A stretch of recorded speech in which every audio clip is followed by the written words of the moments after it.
आदेश। जय माता रानी की।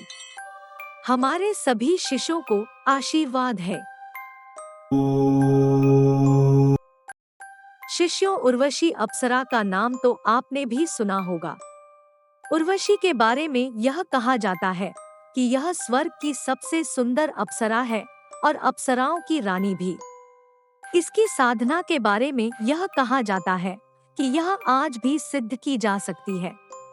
अनेक प्रकार के योगी आज भी इसको सिद्ध करते हैं और अपने भौतिक जीवन के साथ साथ आध्यात्मिक जीवन का भी पूरा आनंद उठाते हैं। पुराणों और साहित्यों के अनुसार उर्वशी की उत्पत्ति को नारायण की जांघ से माना गया है। पद्म पुराण के अनुसार इनका जन्म कामदेव के उरु से हुआ है, इसीलिए इनकी काम शक्ति बहुत अधिक तीव्र होती है। श्रीमद् भागवत के अनुसार उर्वशी जो स्वर्ग की सबसे सुंदर अप्सरा थी।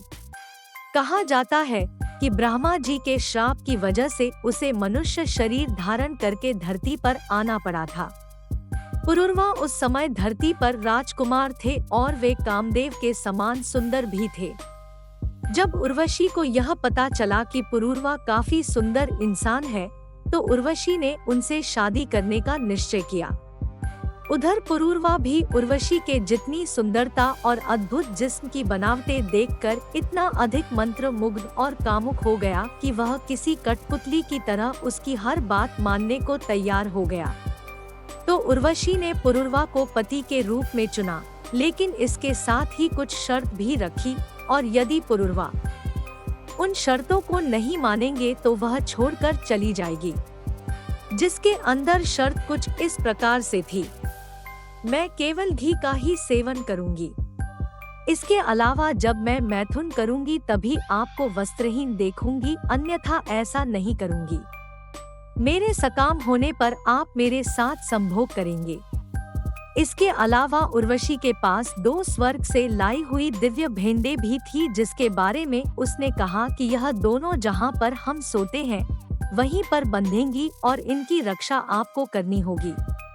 और उर्वशी के हुस्न के दीवाने राजकुमार पुरूरवा यह सब मान गए और उसके बाद इंद्रलोक की सर्वश्रेष्ठ अप्सरा राजकुमार पुरूरवा के यहाँ रहने लगी। उधर गंधर्वों को उर्वशी की चिंता होने लगी। सभी गंधर्वों ने आपस में विचार विमर्श किया और अंत में यह तय हुआ कि वे राजा की प्रतिज्ञा गंधर्व ने कुछ अपने सहायकों को लिया और राजकुमार के नगर के अंदर आ गए। उसके बाद रात के अंधेरे में गंधर्व ने राजा के पलंग के पास बंधी हुई भेड़ों को चुरा लिया। फिर क्या था, उर्वशी ने राजकुमार से कहा कि उसका बेटा चोरी हो गया है। उधर राजकुमार बिना कपड़ों के लेटा था, तो वह प्रतिज्ञा भंग होने की वजह से उठ नहीं सकता था। उसके बाद गंधर्वों ने दूसरी भेड़ को भी चुरा लिया। यह देखकर उर्वशी को क्रोध आ गया और वह बोली, हे राजन, मेरे दोनों पुत्रों की चोरी हो गई है और तुम कायरों की भांति बैठे हो। धिक्कार है तुम्हारे पौरुष पर, तुम नामर्द हो, मुझे क्या संतुष्ट करोगे।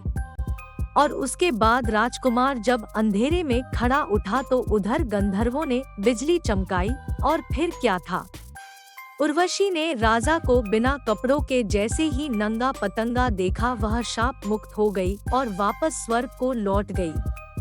जब पुरूरवा उसकी भेड़ों को खोज कर लाया तो उसने देखा कि वहां पर कोई भी नहीं है। राजकुमार उर्वशी को ना पाकर विलाप करने लगा। उसको कई जगहों पर तलाशा, लेकिन उसके बाद भी वह नहीं मिली। उसके बाद राजकुमार उर्वशी को धरती के अलग अलग स्थानों पर तलाश करने लगा।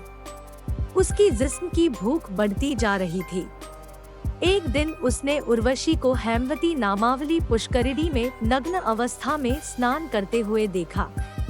और उसके बाद जब उर्वशी ने राजकुमार को विलाप करते हुए देखा तो वह उसके पास आई और बोली, राजन, मैं अब तुम्हारे साथ नहीं रह सकती हूँ।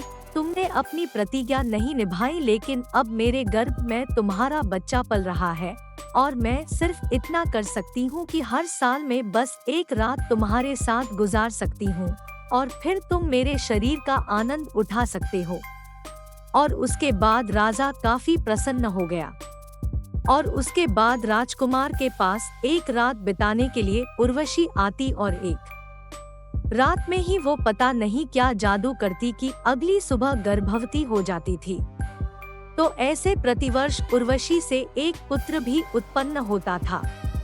इस प्रकार से यह क्रम कई सालों से चलता रहा और राजकुमार ने उर्वशी को पूरी तल्लीनता के साथ भोगा। समय बीतता गया।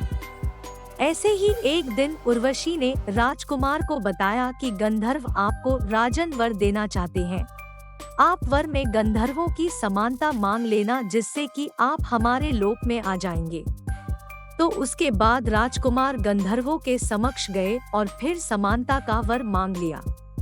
फिर गंधर्वों ने राजा को एक थाली में अग्नि दी और कहा कि इस आग से यज्ञ करने पर आप हमारे लोक में आ जाएंगे। तो राज उस थाली को लेकर आया और उसे जंगल में रखकर अपने पुत्रों को छोड़ने के लिए चला गया।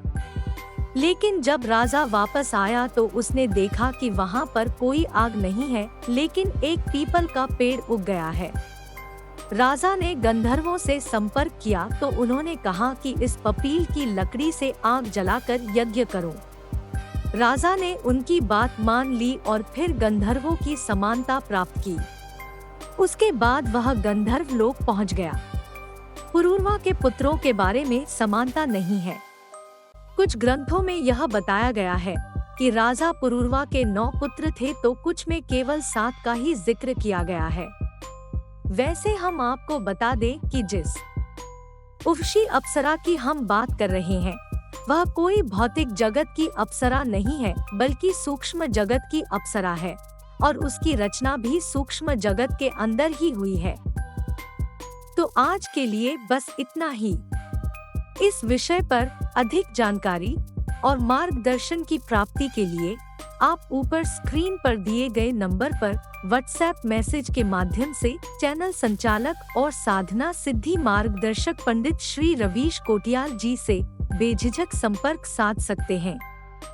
कल एक बार फिर ऐसी ही रहस्यमयी, हैरतअंगेज और रोमांचित कर देने वाली, अब तक छिपी छिपाई गई विभिन्न प्रकार की दुर्लभ गोपनीय इतर योनियों विद्याओं की साधना सिद्धि के संबंध में जानकारी लेकर आप सभी शिष्यों के समक्ष जल्द हाजिर होंगे। तब तक के लिए आदेश। जय माता रानी की जय। श्री महाकाल।